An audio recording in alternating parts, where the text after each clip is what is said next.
volatile conversation that started way before this and probably will end way after this. But the only couple things I would have to say about the police department and their involvement. I have been subject to profiling ever since I was big enough to look like I was going to rob somebody.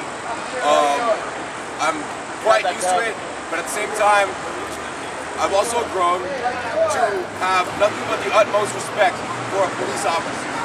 An officer who actually is doing the job of preserving the peace and actually taking care of their community, servants of their community.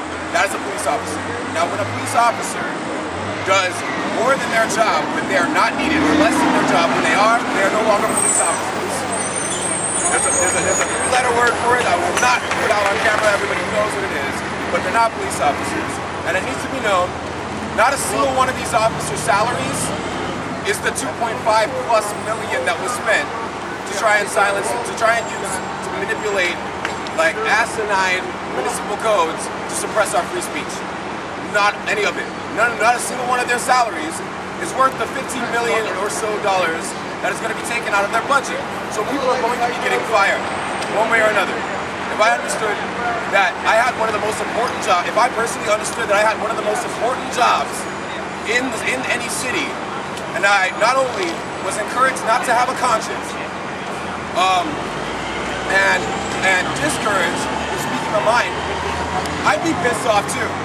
What I would like to suggest to police officers is to take that aggression out, not on the people who are actually standing up, believe it or not, for your rights to a living and comfortable lifestyle, but for the people that are there suppressing you, your bosses that got bought by the richest 1% in every single one of these cities. These are the ones that are making you do these things. Half of the people in the police department, I've seen officers cry over this.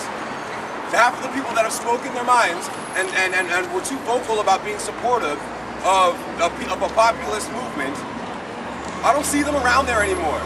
I don't think it's a coincidence as to why.